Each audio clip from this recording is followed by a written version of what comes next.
ومن أضل ممن يدعو من دون الله من لا يستجيب له إلى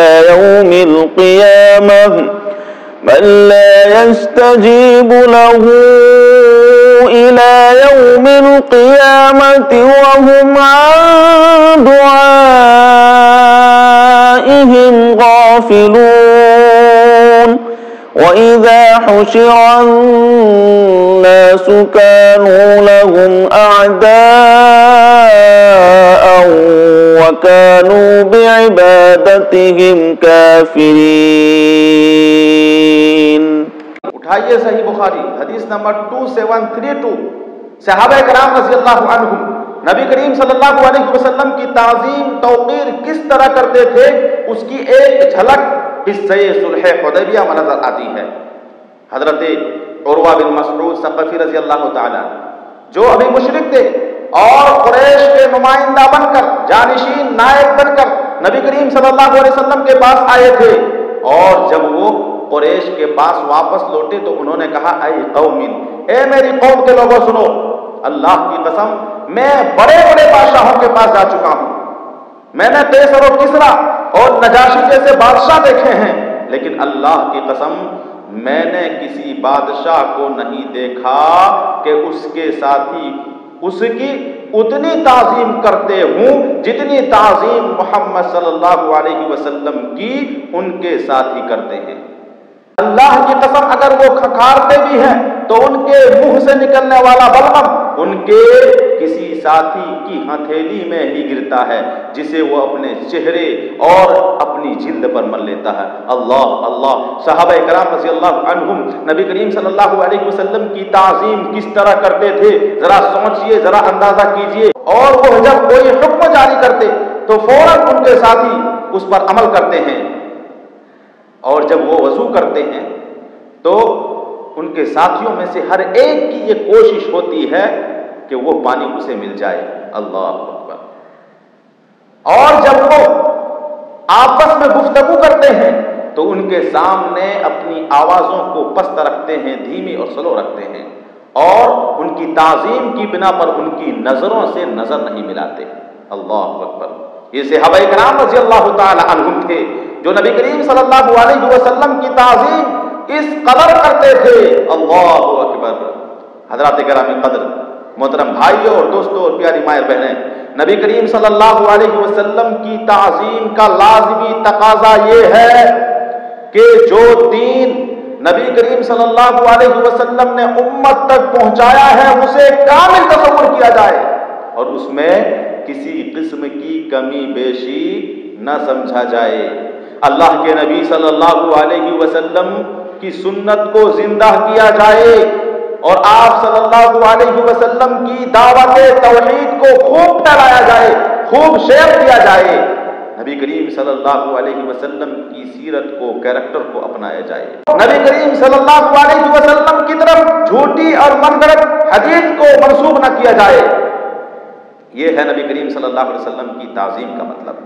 جو یہ کہتے ہیں امام بخاری رحمہ اللہ، امام مسلم رحمہ اللہ، ترمذی، ابو داؤد، نسائی، ابن ماجہ، یہ سارے جتنے ہیں ان لوگوں نے خود سے حدیثوں کو گڑھ لیے ہیں. نعوذ باللہ. یہ جو ہے میں نہیں مانتا، میں حدیثوں کو نہیں مانتا، میں صرف جو ہے قرآن کو مانتا ہوں. چلو بھائی آپ قرآن کو ہی مانیے تو اٹھائیے، میں کہتا ہوں کہ آپ قرآن کو اٹھائیے. سورۃ النساء سورہ نمبر 4 آیت نمبر 80 کی آیت کریمہ اٹھائیے. اس میں اللہ رب العالمین کا فرمان ہے من یطع الرسول فقد اطاع اللہ. اللہ رب العالمین کا فرمان ہے کہ جو رسول کی اطاعت کرے اسی نے اللہ رب العالمین کی فرما برداری کی. ومن تولى فما ارسلناك عليهم حفيظا. اور جو منہ پھیر لے تو ہم نے آپ کو کچھ ان پر نگہبان بنا کر کے نہیں بھیجا ہے. یہ قرآن کا اعلان ہے. یہ قرآن کہتا ہے کہ جو رسول کی اطاعت کرتا ہے ریئلی میں وہ اللہ رب العالمین کی اطاعت کرتا ہے. اور آگے چلتے ہیں، اٹھائیے سورۃ البقرہ سورہ نمبر 2 آیت نمبر 43 وَأَقِيمُوا الصَّلَاةَ. نماز قائم کرو. اللہ نے فرمایا کہ نماز قائم کرو. اب نماز کو جو ہے کتنی رکعت پڑھنی ہے, نمازوں کو کتنی رکعت پڑھنی ہے, فجر میں, ظہر میں, عصر, مغرب, عشاء میں کتنی رکعتیں پڑھنی ہیں, اللہ رب العالمین نے یہاں پہ وضاحت نہیں کی ہے. قرآن خاموش ہے. قرآن کہتا ہے کہ نبی کی اتباع کرو, قرآن کہتا ہے کہ نبی کی اطاعت کرو. اور آگے فرمایا وآتوا الزکاۃ, زکات ادا کرو.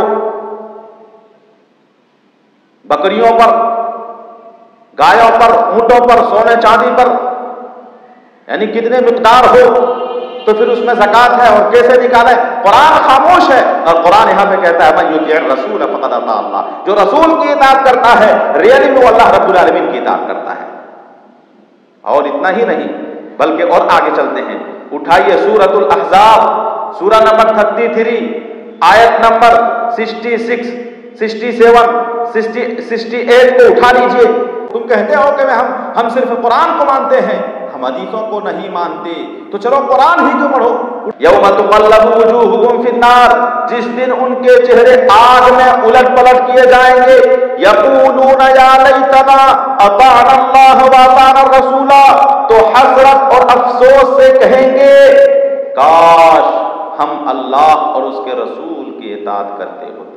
اور اتنا ہی پر بس نہیں بلکہ آگے بھی قرآن میں پڑھیے وقالوا ربنا انا اطعنا سادتنا وکبراءنا فاضلونا السبیل, اور کہیں گے یا پروردگارا ہم نے اپنے سرداروں کی اور اپنے بڑوں کی بات مانی, ہم نے اپنے پیروں کی بات مانی, ہم نے اپنے بزرگوں کی بات مانی, ہم نے اپنے ولیوں کی بات مانی. میں یہ بیان کر رہا ہوں, تشریح کر رہا ہوں, چلو جو قرآن ہے اسی کو میں بتا دے رہا ہوں. وقالوا ربنا انا اطعنا سادتنا وکبراءنا, وہ کہیں گے پروردگارا ہم نے اپنے سرداروں کی اور بڑوں کی بات مانی. فاضلونا السبیل, بس انہوں نے ہمیں راہ راست سے بھٹکا دیا. ربنا آتہم ضعفین من العذاب, پروردگارا تو انہیں دگنا عذاب دے, ڈبل عذاب دے. وَلْعَنْهُمْ لَعْنًا كَبِيرًا, اور ان پر بہت بڑی لعنت نازل فرما.